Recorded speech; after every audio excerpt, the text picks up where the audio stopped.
estamos atentos às suas mãos, ó Pai, e cremos que nessa manhã elas estão estendidas sobre nós para nos abençoar, para nos sustentar.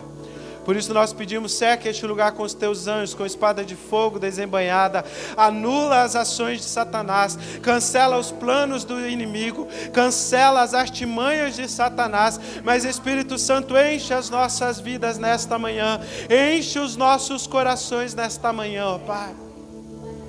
Estamos desejosos da Tua presença, ó Pai. Cremos que o Senhor já está aqui. Mas nós queremos te pedir, aumenta a tua porção, aumenta a tua presença. Move com liberdade sobre nós nesta manhã, Espírito Santo. Ministra os nossos corações. Não nos deixa sair como entramos, mas que sejamos transformados pelo poder da tua palavra. Espírito Santo, nesse momento nós abrimos a porta do nosso coração para te pedir, ó Pai, Tu que sondas os nossos pensamentos e a profundidade da nossa alma.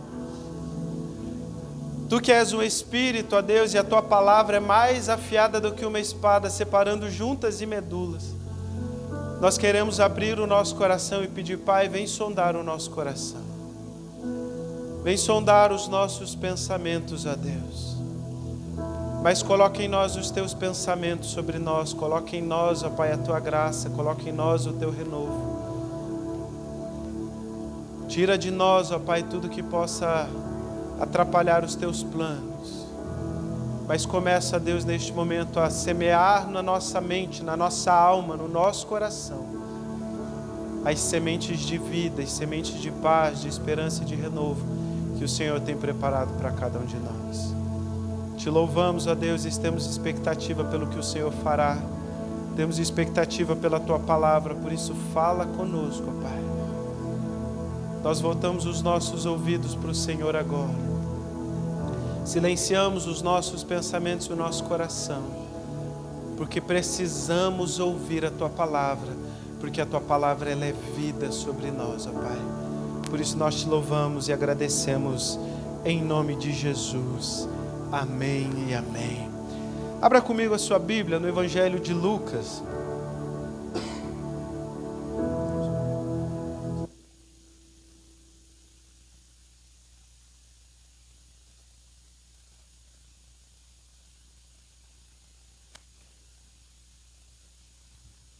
Evangelho de Lucas.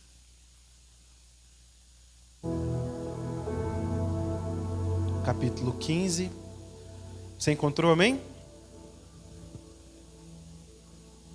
Amém, amém. 2. A gente espera mais um pouquinho.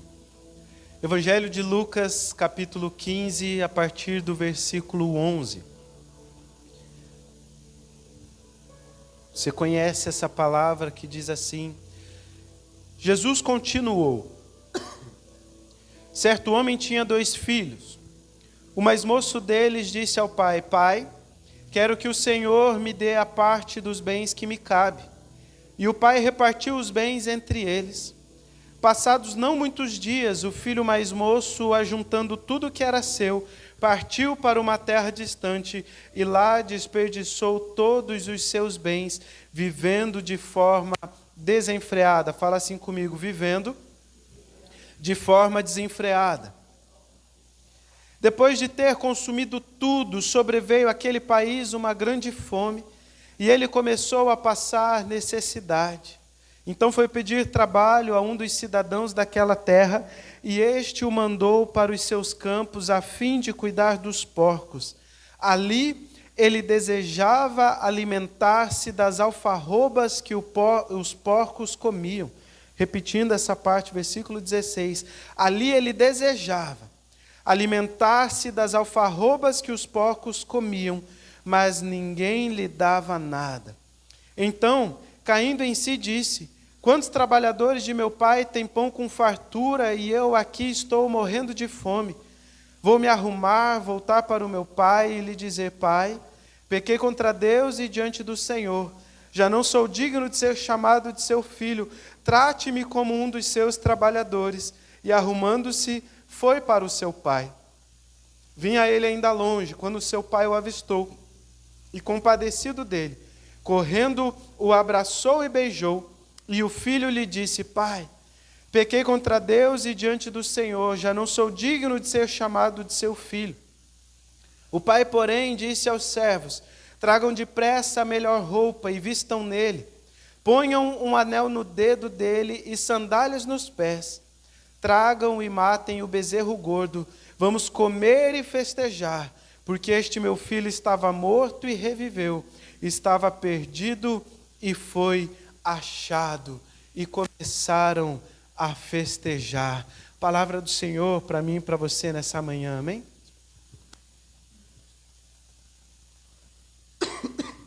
Se nós pararmos para observar a palavra do filho pródigo, que você conhece, que você já ouviu, né? Eu mesmo já preguei algumas vezes sobre esse texto, mas para essa manhã Deus me deu uma palavra diferente, e quando eu preparava essa palavra, eu entendia essa história, essa parábola de Jesus, como se ela fosse um resumo da história da criação e da história da salvação. Como assim, pastor? Porque essa história, ela mostra, e ela nos faz lembrar desde a desobediência do homem e a queda pelo pecado. Quando o desejo de Deus, o desejo de Deus de que seus filhos sejam resgatados e retornem à sua presença. De certa forma, bem resumida a história da salvação, e faz lembrar, por exemplo, Adão e Eva. Porque a Bíblia diz que Deus criou Adão e Eva e eles andavam com Deus no jardim. É linda essa história porque diz que eles andavam com Deus no jardim e Deus vinha todos os dias, na viração do dia, para estar com Adão e Eva. É como se Deus viesse todo dia para tomar um chá da tarde com Adão e Eva. Ele vinha ao jardim, ele caminhava e eles conversavam e eles ouviam Deus. Da mesma forma diz que esse pai e esses filhos moravam juntos na mesma casa e conviviam todos os dias. Mas da mesma forma que Adão e Eva quiseram mais do que tinham, fala assim comigo, mais do que tinham, esse filho também foi atraído pelo próprio desejo, se afastando da presença do pai, buscando uma vida de pecado, autodestruição e morte. Porque se a gente olha para a história de Adão e Eva, a gente pode perceber que eles tinham tudo que eles precisavam. Eles tinham o cuidado de Deus, a provisão de Deus, eles tinham a presença de Deus todos os dias ali. Mas de repente Satanás planta no coração de Eva, na mente de Eva, uma semente por algo a mais, e algo que Deus havia dito que não era bom. E a partir daquele momento eles começam a desejar o que não tinham, e por causa disso eles comem daquele fruto. E quando eles comem daquele fruto, eles conhecem o pecado e são afastados, distanciados de Deus. Nesse mesmo sentido, aquele filho, esse filho, ele vivendo na presença do pai, caminhando com o pai, ele começa a desejar aquilo que não havia na presença do pai. Por isso, quando Jesus ele conta essa parábola, ele mostra para nós um perigo ao qual nós estamos expostos. Todos nós estamos expostos a esse perigo. Pergunte assim, qual, pastor? O desejo do nosso coração. Todos nós estamos expostos a esse perigo, que é o desejo do nosso coração. Carol, aumenta um pouquinho, por favor. Ou seja, assim como Adão e Eva, eles caminhavam na presença de Deus e tinham esse relacionamento cotidiano com Deus. Um relacionamento íntimo, profundo, porque eles ouviam Deus. E a Bíblia diz que eles estavam ali nus e não sentiam vergonha, porque não havia neles pecado, não havia maldade, nada. Então o relacionamento com eles era puro, era fluido, era íntimo e era bom. Mas quando eles desejam mais do que eles tinham, eles já não estão mais satisfeitos com aquilo que eles encontravam na presença de Deus. E aqui que está o problema. Porque eles trocaram a satisfação em Deus por alguma coisa que o mundo estava lhes oferecendo. Nesse sentido, então, por mais que Adão e Eva tivessem esse relacionamento, eles passaram a desejar uma outra coisa. E assim também esse jovem que estava na presença do seu pai, e mesmo tendo esse relacionamento com o pai, ele começa a desejar aquilo que não tinha na casa do pai. começa a desejar as coisas de fora, as coisas que não existiam ali. Naquele momento, se olharmos ainda para Adão e Eva, o coração deles passou a desejar mais o que lhes faltava do que aquilo que eles tinham. Da mesma forma, o coração daquele jovem passou a desejar mais o que lhe faltava do que aquilo que eles tinham. E por isso, nessa manhã, eu quero te fazer 3 perguntas para nós refletirmos sobre essa palavra. Pensando sobre isso, a primeira pergunta que eu te faço é: quais são os desejos do seu coração? Aqueles desejos mais profundos, mais íntimos, né? Aqueles desejos assim que às vezes a gente não conta nem para uns amigos. E podem ser desejos bons, mas às vezes são grandes demais, né? E aí a gente fica intimidado. Fala, os meus amigos vão falar que eu sou maluco, né? Eu já tive alguns sonhos que eu contei para alguns amigos, e eles olharam para mim e falaram: por quê? Eu falei: porque eu quero, é meu sonho, né? Não precisa servir para alguma coisa, é um sonho e era bom. Mas nós precisamos olhar e conhecer os desejos do nosso coração. E por isso eu te pergunto: o que o seu coração tem desejado? Segunda pergunta: como esses desejos interferem na sua vida e no seu relacionamento com Deus? Como esses relacionamentos interferem na sua vida e no seu relacionamento com Deus? Porque nós podemos ter sonhos, nós podemos ter desejos, e eles vão ajudar a nossa vida, porque de certa forma vão nos guiar também. Mas nós precisamos prestar atenção como esses sonhos estão interferindo. Eles têm gerado coisas boas, eles têm favorecido o nosso relacionamento com Deus, ou são os desejos ruins que nos afastam da presença de Deus? E por isso eu faço a terceira pergunta: para onde os desejos do teu coração estão te levando? Para onde os desejos do teu coração estão te levando? Para mais próximo ou para mais longe de Deus? Fala assim comigo: os desejos do meu coração precisam ser estar mais próximo de Deus. Porque quando nós falamos de desejos, de sonhos, de planos, nós de certa forma estamos falando sobre a forma que nós estamos construindo a nossa vida. E no louvor nós cantamos: eu vou construir a minha vida em ti, tu és o meu fundamento e eu não vou ser abalado. É uma música baseada na parábola da casa construída sobre a rocha e sobre a areia, dizendo: eu vou construir a minha vida sobre a rocha, construir a minha vida sobre Jesus, porque eu sei que Ele é fundamento seguro, Ele é um lugar seguro para que eu possa construir a minha vida, construir a minha família, viver os meus dias, porque eu sei que ali o meu coração terá paz, terá esperança e terá alegria. Mesmo quando as ondas vierem a tempestade, o Senhor será o meu lugar seguro. Por isso, os nossos desejos, os nossos sonhos, são de certa forma a base da nossa construção. Porque quando nós desejamos alguma coisa, sonhamos com alguma coisa, nós passamos a nos esforçar para construir aquilo, amém? Você me entende, amém? Por exemplo, você que estudou e que fez uma faculdade, guiado por esse sonho, por esse desejo, você falou: eu quero ser um profissional assim. Você foi para a faculdade, você foi construindo os seus estudos, e você chegou até a conclusão e você se tornou um profissional. Talvez você não tenha estudado, mas você falou: eu preciso construir a minha vida, e você passou a procurar um emprego, passou a procurar uma colocação, você passou a procurar algumas coisas, e essas coisas passaram a compor a sua vida. O problema é que em alguns momentos nós permitimos que os nossos sonhos ocupem o lugar de Deus, e os nossos sonhos passam a se tornar mais importantes do que a presença de Deus. Não aconteceu com você nem comigo, graças a Deus, mas talvez você conheça alguém que inverteu a ordem.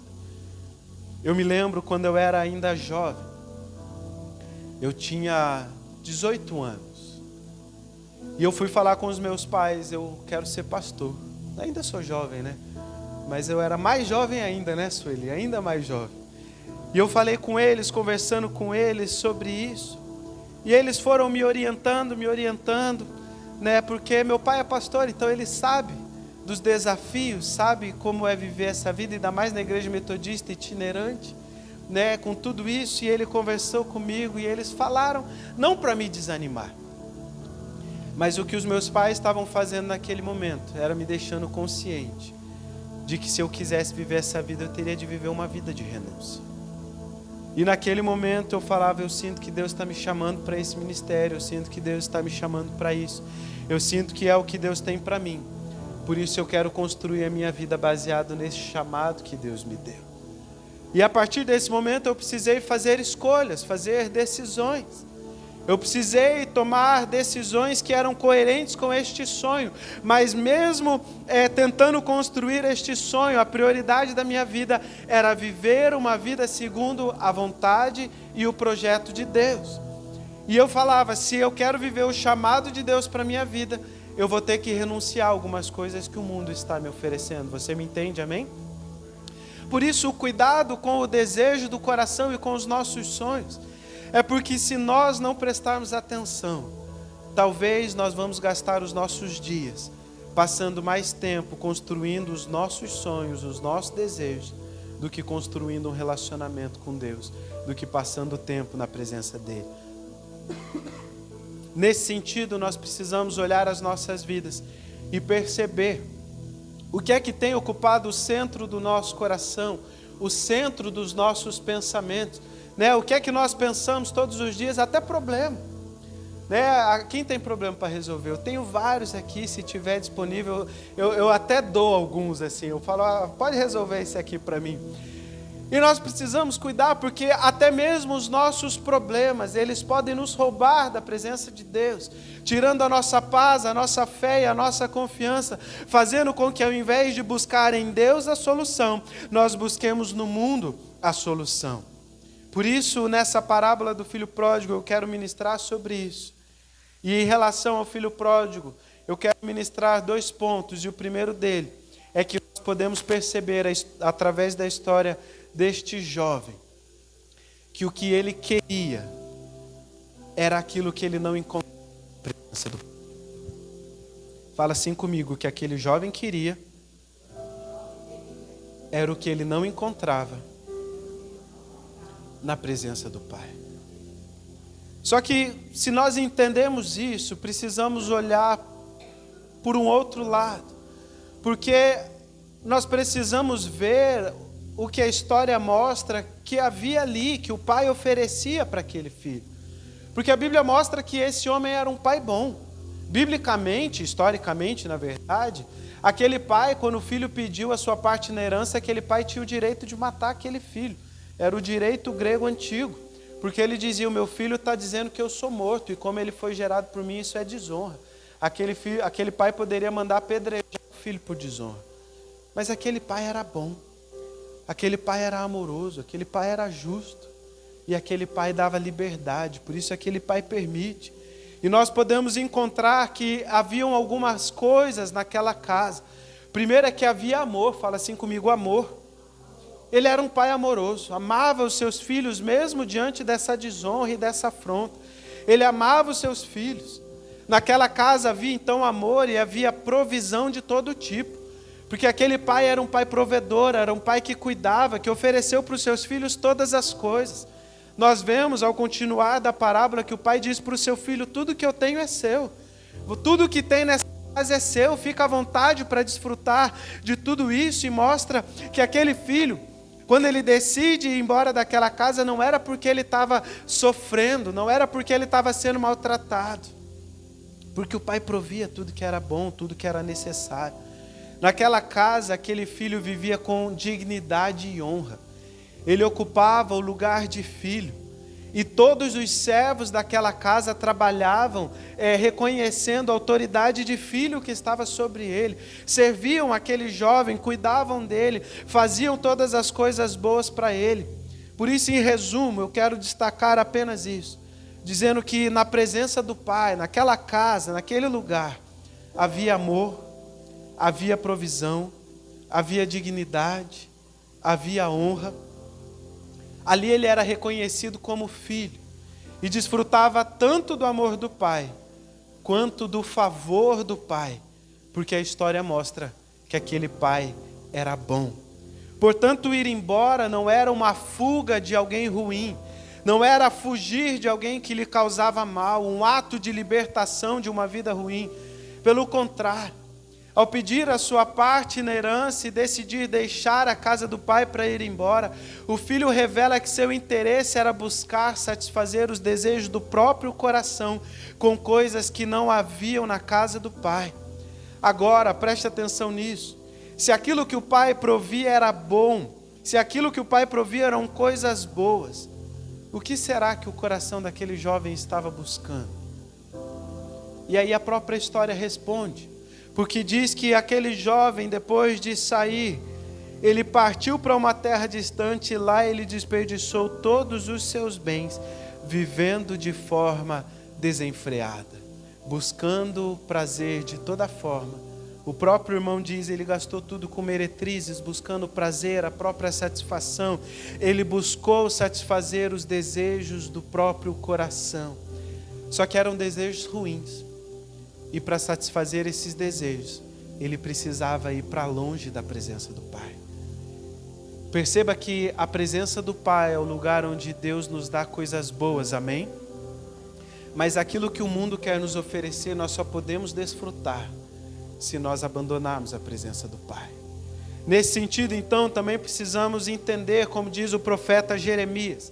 No capítulo 17, versículo 9, o profeta diz assim: enganoso é o coração, mais corrupto do que todas as coisas. Enganoso é o coração, mais do que todas as coisas, e desesperadamente corrupto. Quem poderá entendê-lo? Você é uma pessoa maravilhosa, amém? Olha para essa pessoa que está do seu lado. Olha a cara dela de pessoa maravilhosa, de pessoa boa, de pessoa justa. Mas deixa eu te contar uma verdade sobre essa pessoa. Sabia que o coração dela é corrupto? O seu não, só da pessoa que está do seu lado, né? Só da pessoa que está do seu lado. O profeta, quando ele diz essas palavras, na verdade ele está trazendo à tona algo que a gente tenta esconder. Algo que a gente tenta maquiar e que a gente tenta deixar escondido, mas que precisamos trazer à tona, porque ao trazer à tona nós precisamos lidar com essa verdade. Ou seja, se eu assumo isso como uma verdade, eu preciso tomar cuidado para que essa verdade não gere mal na minha vida. Por isso eu preciso reconhecer que o meu coração ele é enganoso. O meu coração, ele é desesperadamente corrupto. E se eu não domar o meu coração e não sujeitar o meu coração aos princípios da palavra de Deus, o meu coração vai desejar aquilo que a presença de Deus não oferece. Por isso, se eu não reconhecer essa verdade, eu vou falar, não, meu coração é bom. E quando eu me dou por conta, eu já estou muito perdido. Foi o que aconteceu com esse jovem.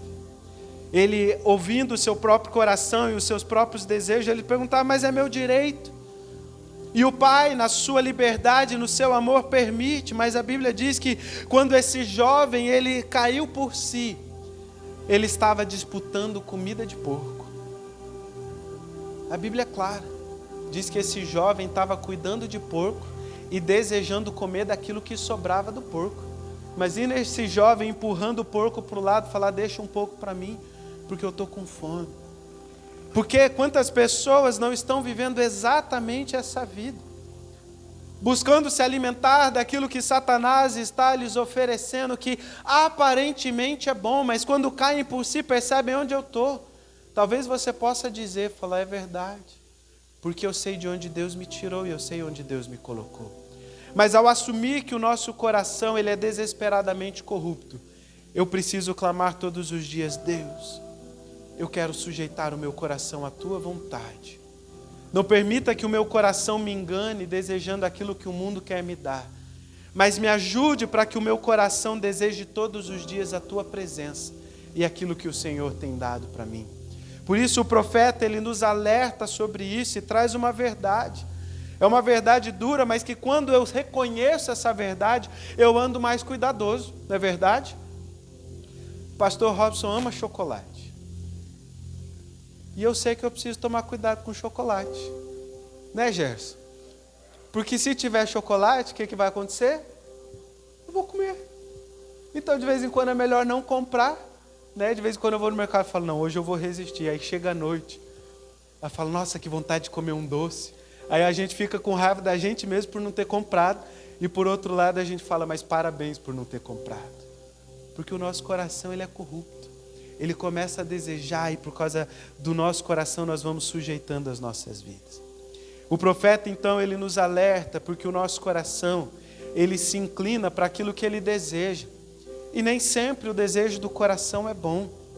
Muitas vezes ele busca o próprio prazer, o próprio interesse, busca aquilo que é mal e egoísta e busca por aquilo que é pecado, fazendo com que nós desejemos as coisas que estão fora da presença de Deus e não as coisas que nós recebemos na presença de Deus. Por isso precisamos vigiar o próprio coração, até mesmo porque às vezes o nosso coração mascara as nossas intenções. Eu já me peguei assim, sabia? Falando, opa, eu acho que meu coração está me traindo, porque acho que ele está tentando me convencer que aquilo é bom. Mas aquilo não é tão bom quanto parece. Já aconteceu com você? Ou foi só com o pastor Robson? Você se pega numa autotraição. Você fala, olha meu coração me enganando. Né? É o nosso coração na sua humanidade, pecaminosa, gritando por aquilo que ele deseja. E às vezes é coisa boa, mas às vezes não. E nós precisamos prestar atenção. Porque até mesmo o coração vai buscar maquiar, mascarar essas intenções. E às vezes, na verdade, um coração corrupto, ele busca por corrupção. E por isso vai buscar aquilo que é mal. De vez em quando, algumas pessoas até costumam dizer assim, falar, eu estou sentindo no coração. Cuidado com isso, tá? Se está sentindo no coração, observe, porque a Bíblia diz que o coração é corrupto, amém? Você está me entendendo? Mas eu conheço diversas pessoas que já chegaram para me convencer como pastor. Falar, pastor, eu estou sentindo no coração assim, assim, assim. E eu fiquei olhando, falar, ela deixou o coração dela enganar ela. E agora ela está querendo deixar o coração dela me enganar. E de vez em quando eu precisei dizer algumas verdades. Isso vai dar errado. Ah, pastor, mas eu estou sentindo no coração, eu acho que é de Deus. O coração é corrupto e enganoso. Jesus mesmo, ele disse, Mateus capítulo 15, versículo 8, este povo, ele me honra com os seus lábios, mas o seu coração, ele está longe de mim. Aquele filho vivia todos os dias com o pai. Levantava, tomava café com o pai, almoçava com o pai, jantava com o pai, trabalhava com o pai, e ele via o pai em todo o tempo. Talvez até beijava o seu pai, passava os momentos ali com ele, alguns momentos bons e outros não. Mas o que a Bíblia revela é que o coração daquele jovem já não estava mais naquele lugar.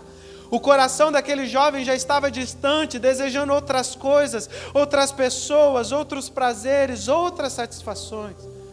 E Jesus, ele diz, o meu povo, ele me honra com os seus lábios. Ele até diz palavras bonitas para mim. Ele canta afinadinho, ele faz orações com palavras bonitas, né? Mas o seu coração está distante da minha presença.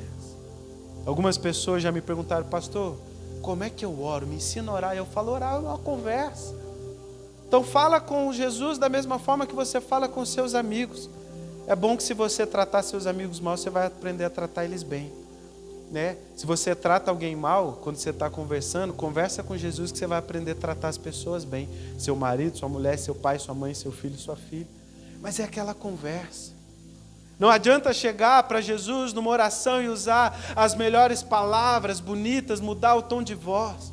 Porque o que Jesus olha é se o nosso coração está ali.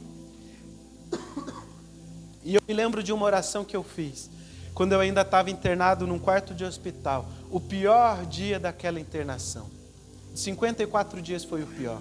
E a minha oração foi, Jesus, hoje eu não consigo orar. Porque o médico tinha passado e falou que eu ia ter que fazer mais um ciclo internado. Eu já estava uns 30 dias internado e isso indicava que ia ser pelo menos mais 20. Eu estava cansado, queria ir para casa e quando o médico falou, meu mundo desabou. E no meu coração eu falei, Deus, hoje eu não consigo orar. O meu coração, ele sentiu o peso dessas palavras. E eu não sei o que dizer. Por isso eu venho para a sua palavra, para a sua presença, eu só falo: Jesus, tem misericórdia de mim. Aquele dia eu não orei, aquele dia eu não falei, eu não conversei. Mas a melhor coisa quando nós temos intimidade com alguém é que mesmo que fique o silêncio, aquele silêncio não é ruim. Né? Já percebeu quando você está com alguém que você não conhece muito, fica aquele silêncio, você fica sem graça? Agora quando você tem intimidade, se fica um silêncio, está tudo bem. Por quê? Porque a gente está desfrutando uma presença do outro. Aquele momento eu fui acolhido na presença de Deus sem dizer palavras. Mas eu falei: Senhor, tem misericórdia de mim e me sustenta nesse dia. Por isso Jesus ele fala sobre esse coração distante. Nós precisamos sondar onde está o meu coração. Será que meu coração não foi atraído por desejos ruins, por intenções ruins, e o meu coração não me levou para buscar coisas fora da presença do Pai? Será que meu coração não foi atraído pelos seus próprios desejos corruptos e enganosos? E por causa disso eu não troquei a presença do Pai pelos prazeres que o mundo estava me oferecendo. Como eu já disse, aquele filho morava com o pai, estava todos os dias na presença do Pai, mas o seu coração já não estava ali. Por isso nós precisamos cuidar para que o nosso coração não se distancie de Deus. Porque o Pai não quer louvores de lábios, músicas bem cantadas ou bem tocadas e afinadas. O Pai quer um coração que esteja próximo dele, amém? Segundo ponto sobre a história desse filho, e é um ponto maravilhoso e é o ponto alto para nós nesta manhã. E esse ponto diz que a graça de Deus nos acolhe. E é por isso que nós estamos aqui nesta manhã. Eu não sei de onde Deus te tirou, eu não sei o que Deus fez na sua vida. Conheço algumas histórias, conheço alguns testemunhos, algumas partes. Mas se todos nós estamos aqui é porque nós já tivemos um encontro com a graça de Deus, amém? Aquele filho, ele levou um tempo para perceber a vida que ele havia escolhido para si. Mas quando ele percebe, ele entende que havia trocado a casa do pai, o amor, a provisão e a honra por uma vida de pecado e morte. Uma vida de desespero, de angústia, de escassez e de humilhação. Porque se ele havia sido humilhado por pessoas, agora ele estava sendo humilhado pelos porcos. Mas ele cai em si. E ele se lembra: o que eu fiz da minha vida? Onde foi que eu coloquei a minha vida? Para onde foi que eu caminhei? E ele se lembra: olha onde eu estou. Enquanto na casa do meu pai tem pão com fartura, eu estou aqui disputando comida de porco, sendo que na casa do meu pai nenhum dos seus funcionários tem falta de pão, porque o meu pai é bom. E ele começa a recobrar a consciência, cair em si. Então ele diz: voltarei, vou voltar para a casa do meu pai. Mas quando ele diz isso, ele também diz assim: eu vou voltar, mas eu direi para o meu pai: pai, pequei contra os céus e diante de ti, já não sou digno de ser chamado seu filho.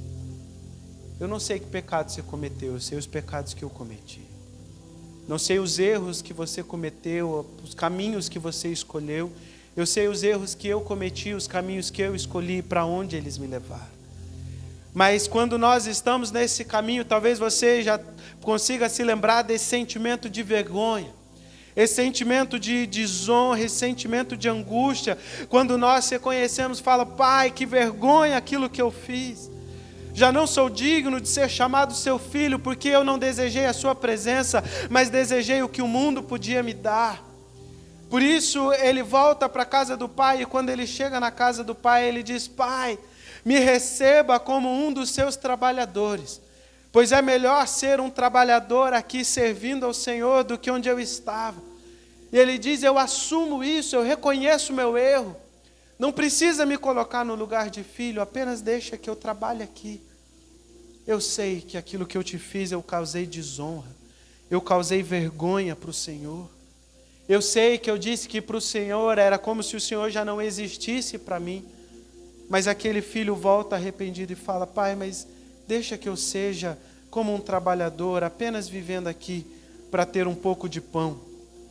E quando nós nos lembramos dessa história, precisamos lembrar que ele havia tomado a sua parte na herança, amém? Você lembra desse detalhe, amém? e ele havia gastado tudo. Financeiramente, aquele jovem causou um grande prejuízo ao seu pai. E voltar como um trabalhador, se o pai quisesse cobrar aquela dívida, possivelmente aquele pai poderia virar para aquele jovem e dizer: tá bom, você vai ser um trabalhador, mas você vai trabalhar de graça, para pagar o prejuízo que você me deu. Você vai ter um lugar para morar, vai ter um pão para comer, mas não vai ter salário, porque você está em dívida comigo, e você não tem como pagar essa dívida. E foi aqui que eu me encontrei.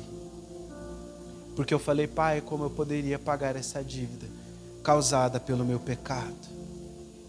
E aquele pai poderia dizer isso para aquele filho, falar: você vai trabalhar de graça para mim para o resto da vida. Mas existe uma notícia maravilhosa de Deus para as nossas vidas nessa manhã. Você crê nisso, amém? A primeira notícia então é que a graça de Deus, ela nos acolhe. Fala assim comigo: a graça de Deus me acolhe. Primeiro, porque não tenho como pagar a dívida que eu causei. Não havia nada que eu pudesse fazer para pagar a dívida pelo meu pecado.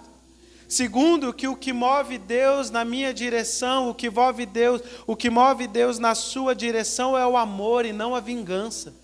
Deus, ele se move na sua direção não por vingança, não para te punir pelos erros que você cometeu. O pecado já é desgraça bastante.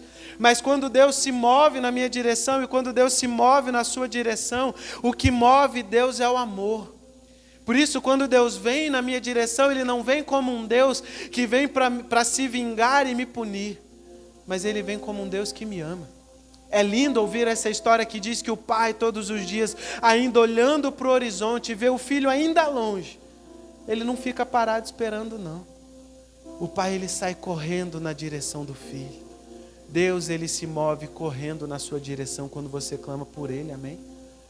Todas as vezes que você chama por Ele, Deus se move apressadamente na sua direção, na nossa direção. Porque Deus nos ama, porque o Pai nos ama. Ele nos aceita de volta na sua presença. Não temos o direito, fomos nós que erramos ao seguir os desejos do nosso coração, mas o Pai espera de braços abertos os filhos e filhas que desejam retornar à sua presença. E é maravilhoso saber que tem um Pai esperando por mim, desesperadamente esperando por mim. Segundo ponto, a graça de Deus, ela não é punitiva, ela é corretiva. Fala assim comigo: a graça de Deus não é punitiva, é corretiva. A Bíblia diz que o castigo que estava sobre Jesus nos traz paz, e pelas suas pisaduras nós fomos sarados. Texto do profeta Isaías capítulo 9. Ou seja, Jesus já cumpriu a punição no nosso lugar. E o que Deus faz agora é corrigir a nossa visão de mundo mediante o arrependimento. Ou seja, Deus, ele não se move na nossa direção para nos punir e nos castigar. Ele não vem como um Deus opressor, Ele não vem como um Deus castigador, mas Ele vem como um Deus perdoador. Porque Ele sabe que a desgraça do pecado já é grande o suficiente para trazer consequências pesadas sobre as nossas vidas. Então Ele não anula essas consequências, Ele nos ajuda a lidar com elas, mas Ele corrige a nossa visão de mundo. Por isso não dá para estar na presença de Deus sem passar por correção. Porque a Bíblia diz que Deus corrige os seus filhos a quem Ele ama. E a correção é baseada no arrependimento. Porque sem arrependimento não existe correção. Né? Eu não sei você, mas eu aprendo muito com os erros. Se eu vou fazer uma conta, se eu vou fazer alguma coisa, todas as vezes que eu erro, eu gravo aquele erro e dificilmente eu vou errar de novo, porque aquele erro ele me ensina. Mas o erro só vai nos ensinar quando nós nos arrependemos. Por isso nós precisamos sondar o nosso coração, para ver se existe em nós o arrependimento genuíno. Porque o arrependimento genuíno, ele nos ensina a ver o mundo da forma que Deus vê. Ele nos ensina a ver a vida da forma que Deus vê. Por isso, eu volto a repetir, o que Deus faz nas nossas vidas é corrigir a nossa visão de mundo mediante o arrependimento. Não é remorso, mas é arrependimento. E algumas vezes eu precisei orar, falar: Deus, gera arrependimento no meu coração. Eu quero sentir a dor do arrependimento, para que eu entenda a dor que o Senhor sente pelo meu pecado. E só assim a minha visão de mundo foi corrigida. Por isso, aquele que se arrepende é bem-vindo. E aqui Deus nos corrige para transformar o nosso caráter, amém? Por isso, a graça de Deus, ela não é punitiva, ela é corretiva e transforma o nosso caráter. E por último, a graça de Deus não nos deixa com dívidas. Assim como aquele pai não recebeu o seu filho como um trabalhador, mas recebeu o seu filho como filho e restituiu aquele jovem ao lugar de filho, Deus também nos recebe como filhos. A Bíblia diz que Jesus pagou pelos nossos pecados e Ele mesmo disse: está consumado, está pago. Essa dívida era impossível de ser paga, por isso ela foi perdoada. Ao invés de termos de pagar, Ele pagou no nosso lugar e perdoou a dívida que nós tínhamos com Ele. Assim, nós não precisamos ter medo de voltar, porque não existe uma dívida para ser cobrada. Por causa disso, não precisamos ter medo de voltar para a presença do Pai. Sabe uma das coisas que mais acontece quando a gente peca? É vergonha e medo de voltar para a presença de Deus. Você me entende? Porque quando a gente peca, parece que todo mundo sabe que a gente pecou. Você sai na rua, a pessoa ela te olha, ela não te viu, mas a tua sensação é que a pessoa sabe o erro que você cometeu. Você me entende, amém? Isso é a opressão do diabo causando vergonha. E às vezes essa vergonha nos impede de ir à presença de Deus. Essa vergonha nos impede de ir à casa de Deus, de buscar a presença de Deus por causa do peso dessa dívida. Quantas pessoas não estão perdidas hoje? Quantas pessoas não estão no mundo sofrendo, angustiadas, desesperadas? Mas o medo que as impede de voltar é o medo da culpa, é o peso da culpa, é a vergonha pela culpa. Porque elas ainda não ouviram o evangelho da graça que diz: a graça de Deus não te deixa com dívida. Você não tinha como pagar, mas ela foi perdoada. E existe um pai desesperado esperando pela sua volta. Quantas pessoas não estão vagando por aí angustiadas, carregando o peso dessa dívida, a vergonha dessa dívida. Porque dizem: se eu voltar, como é que eu vou olhar para o meu pai de novo? E eu quero dizer para você nessa manhã: o Pai sempre irá te olhar com olhos de amor, com olhos daquele que traz para a presença e que corrige com amor. O Pai não nos traz para a presença para nós ficarmos no erro, mas Ele nos atrai de forma amorosa. Ele corrige a nossa visão e Ele perdoa as nossas dívidas. Por isso nós precisamos ser testemunhas desta graça. Precisamos ser testemunhas desse amor. E o mais interessante aqui para concluir, né, eu tive que dar uma dica, vou ajudar de novo, né? Para concluir, a Bíblia diz no último versículo que nós lemos: o pai pediu que trouxessem um novilho cevado, e quando trouxessem, no versículo 24 diz assim: e começaram a festejar. O pai deu um banquete porque aquele filho voltou. E nessa manhã eu quero te dizer: o pai deu um banquete por causa da sua vida, amém? Aqui está a mesa do banquete. E o pai, ele não falou: tragam um novilho cevado, mas o pai falou: eu entrego Jesus para morrer no seu lugar. Assim como o novilho foi morto para que tivesse festa, Jesus morreu para que nós pudéssemos festejar. Jesus, ele pagou a dívida que nós deveríamos pagar, mas não tínhamos como pagar. E por causa disso, Ele se ofereceu no nosso lugar, pagou a nossa dívida, pelo seu sangue derramado nós fomos perdoados, e o castigo que estava sobre Ele nos traz a paz, pelas suas pisaduras nós fomos sarados, e por causa do sacrifício de Jesus nós fomos reconciliados com Deus. Por causa disso nós somos chamados novamente de filhos e filhas do Altíssimo, amados do Pai, aqueles que foram comprados por preço de sangue. Aqueles que o Pai, desesperado, esperava pelo nosso retorno. E eu quero te dizer, quando você acordou hoje, tomou seu banho, passou seu perfuminho, escovou seus dentes, falou, vou para a igreja. Quando você ainda estava acordando, o Pai já estava ansioso por esse encontro, pela sua presença aqui.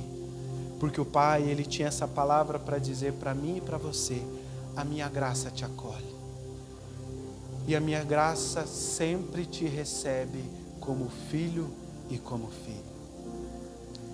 Mas para nós concluirmos, eu preciso fazer algumas perguntas.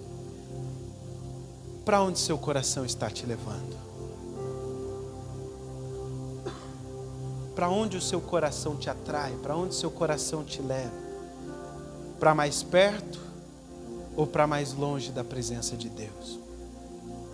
Sabe, domingo é dia que muitas famílias se reúnem para almoçar. Isso é lindo, maravilhoso. Queria eu poder sair daqui e juntar minha família, né? Nem se eu tivesse um jatinho acho que ia dar tempo, né? Minha família mora muito longe, vai ser eu e Carol, que é minha família, né? Mas eu acho lindo isso. É lindo, é maravilhoso, queria eu poder fazer isso.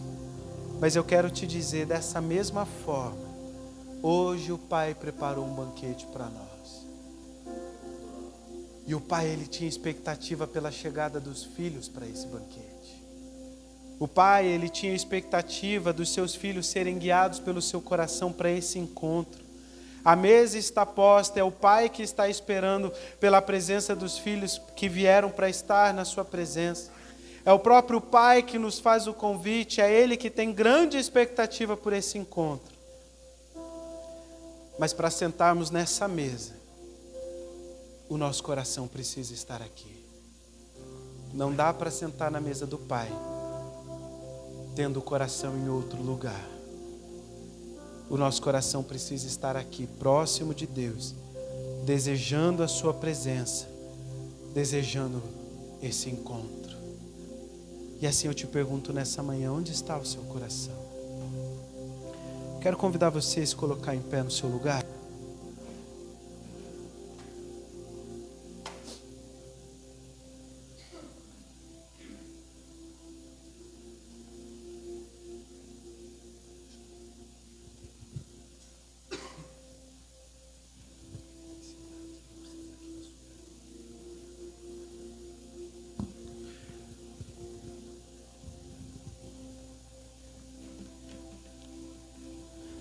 Nós vamos ministrar uma música. Enquanto nós ministramos essa música, eu quero que você avalie o seu coração. Feche seus olhos. E peça para Deus avaliar o seu coração. Peça para Deus sondar os desejos do seu coração e mostrar para você se o seu coração tem te levado para mais perto ou para mais longe. Mas fala, Senhor, eu quero ser guiado para a Tua casa, quero ser guiado para a Tua presença.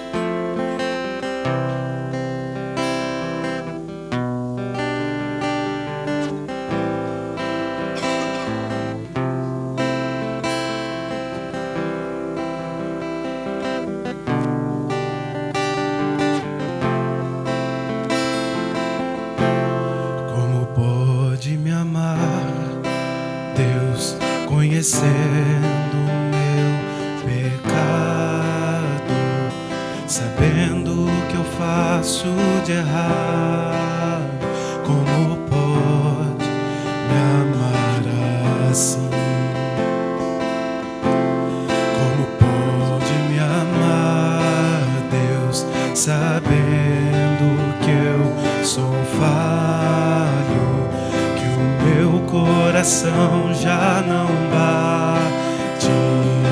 mais como já bateu. Como pode me amar, Deus, sabendo que eu fugiria se a porta estivesse aberta? Como pode em mim confiar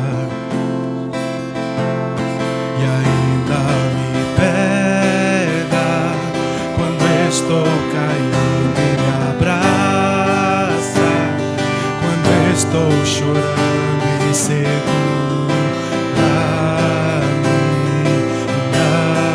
minhas mãos.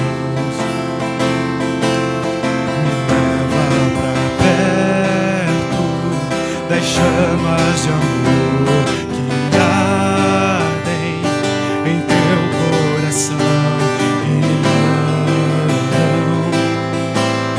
se podem conter. Como uma flecha que estoura em meu peito e me traz de joelhos enquanto eu choro. Tenho meu coração, minha alma soluça quando eu percebo o contato de seus olhos com os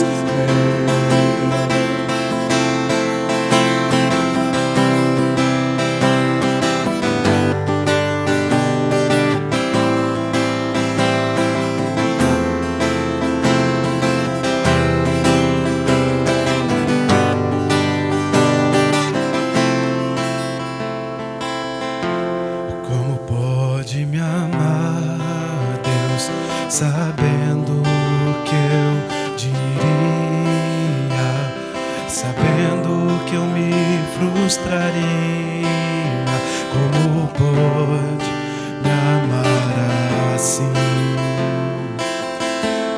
Como pode me amar, Deus, sabendo que eu te culparia pelo que não foi como eu queria?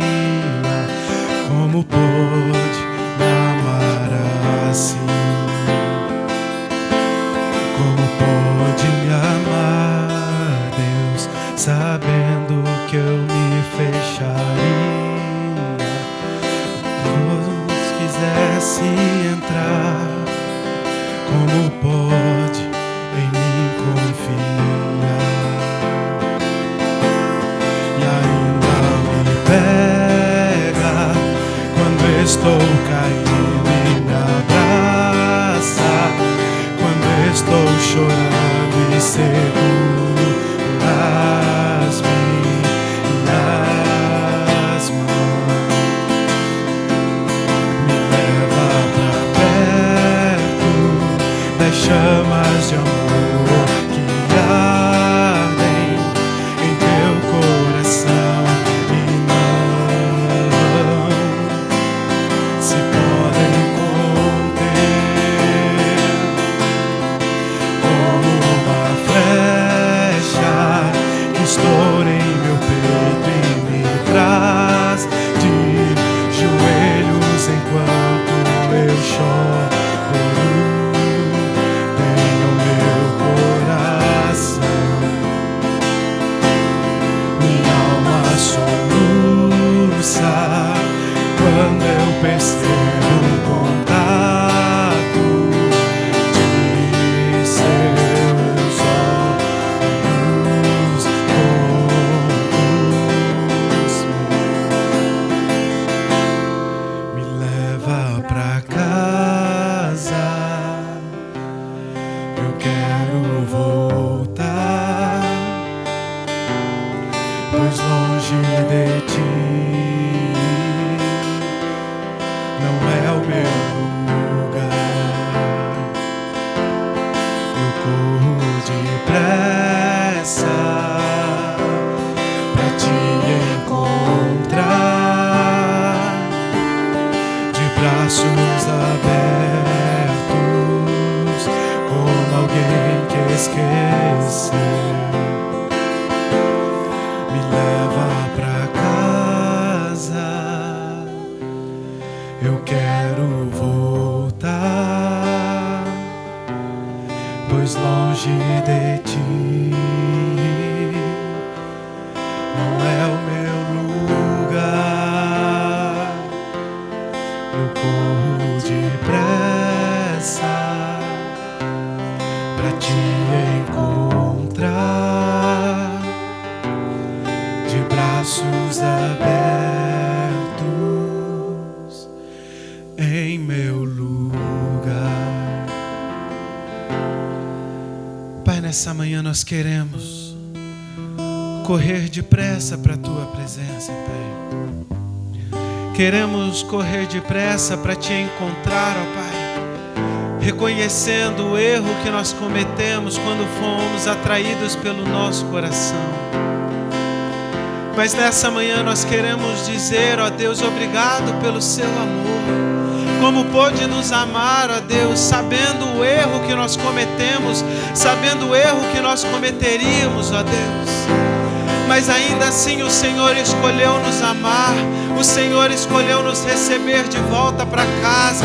Então nessa manhã nós escolhemos, nós decidimos correr para a tua presença, nos lançarmos aos teus braços, ó Deus, como uma criança que se lança no braço dos seus pais e se envolve em seu amor. Nós queremos correr na tua direção, ó Pai, dizendo: Senhor, perdoa pelo tempo que nós andamos perdidos, ó Deus. Perdoa-nos pelos erros que nós cometemos, procurando no mundo prazer, satisfação, alegria, esperança, ó Pai. Buscando no mundo aquilo que Ele estava nos oferecendo. Mas nessa manhã nós queremos correr de volta para a tua presença.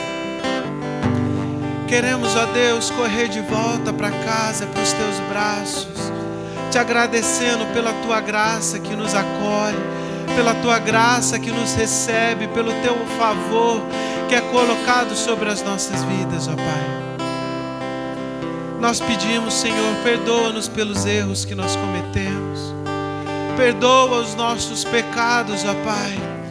Lança no mar do esquecimento, ó Deus. Mas permita-nos voltar para a tua presença, ó Pai. Restaura em nós a identidade de filhos. Restaura-nos, ó Deus, ao lugar de filhos, ao lugar da tua presença, onde somos chamados pelo teu nome, reconhecidos como filhos de Deus e herdeiros das tuas promessas, ó Pai. Queremos voltar à tua presença. Queremos ser cheios da tua presença, ó Pai. E nessa manhã queremos nos assentar na mesa dos banquetes, ó Pai, dizendo: nosso coração está aqui na tua presença, desejoso de ser cheio por mais de ti, ó Pai. O nosso coração está aqui, sedentos, ó Deus, por este momento de nos assentarmos, ouvirmos a tua voz e sermos envolvidos pela tua graça. Por isso nós te agradecemos, em nome de Jesus. Amém e amém.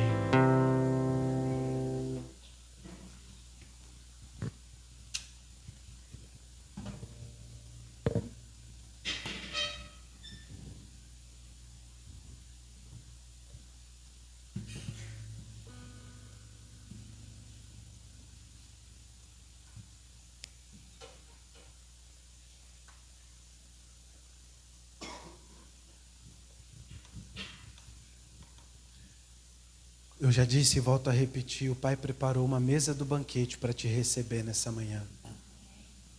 E é o próprio Pai que nos convida a participar, por isso feche seus olhos.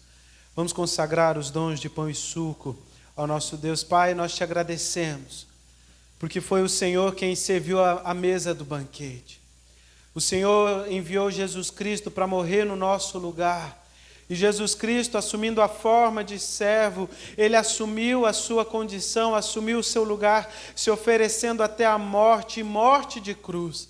Por isso, nessa manhã, nós queremos consagrar os dons de pão e suco, porque nós cremos que recebendo do pão, nós recebemos o corpo de Jesus, e recebendo do suco, nós recebemos o sangue de Jesus que foram entregues por nós. Nós consagramos este alimento ao Senhor, pedindo a Deus que, recebendo, nós sejamos participantes do corpo e sangue de Jesus, da sua morte e ressurreição e da salvação que Ele oferece para cada um de nós. Por isso, ajuda-nos a crescer em unidade, ó Deus, na unidade da fé, e crescer em todas as coisas em Jesus Cristo, que é o cabeça da tua igreja, para que seja Jesus Cristo quem guie a nossa vida, o nosso coração, os nossos pensamentos, para que seja Jesus quem nos conduz ao centro da tua vontade, nós consagramos este alimento ao Senhor, com alegria, com gratidão, crendo que nós recebemos a Tua porção espiritual para as nossas vidas, em nome de Jesus. Amém e amém. Queria convidar a irmã Vilma, você pode nos ajudar. Enquanto nós ouvimos essa música, eu quero convidar você a sair do seu lugar e a vir se servir do pão e do suco. É o próprio Senhor Jesus que nos convida para participar da mesa nessa manhã. Fica à vontade, pode vir.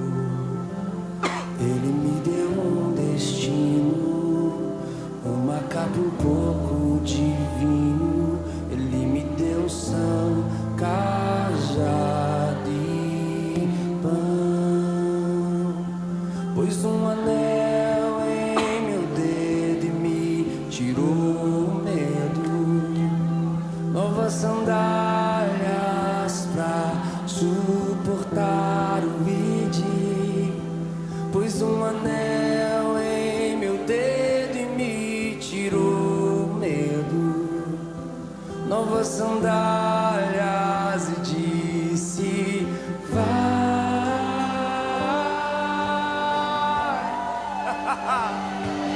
E eu me despedi dos meus pais. Eu queimei minhas carroças e eu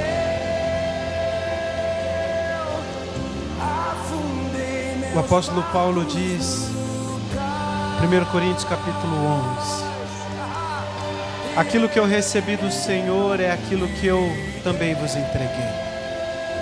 O apóstolo Paulo, naquele momento, ele dá testemunho de si, dizendo: eu andei por caminhos errantes e vacilantes, mas eu fui acolhido pela graça de Deus. Eu recebi Jesus como sacrifício pela minha vida.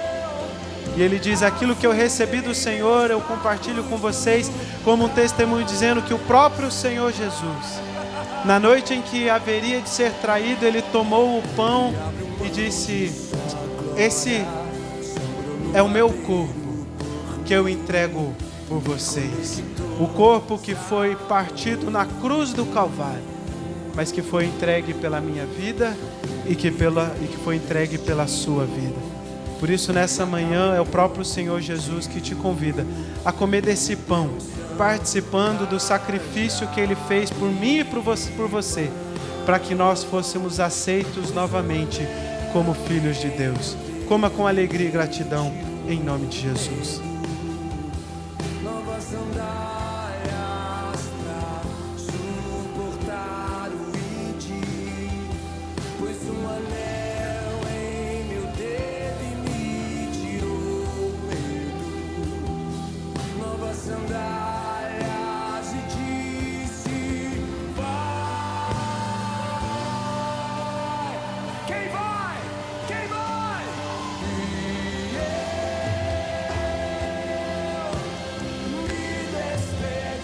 Depois de haver enceado, Jesus tomou o cálice, dizendo: esse cálice é o cálice da nova aliança no meu sangue.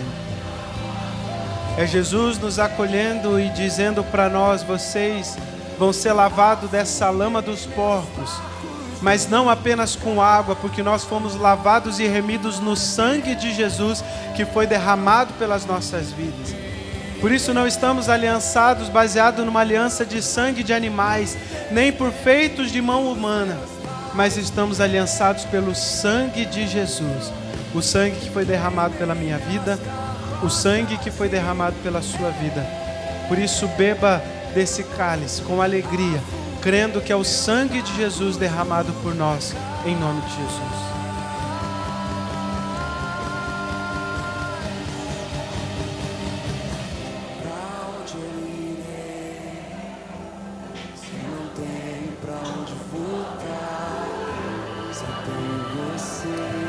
Feche seus olhos e comece a agradecer a Deus nesse momento.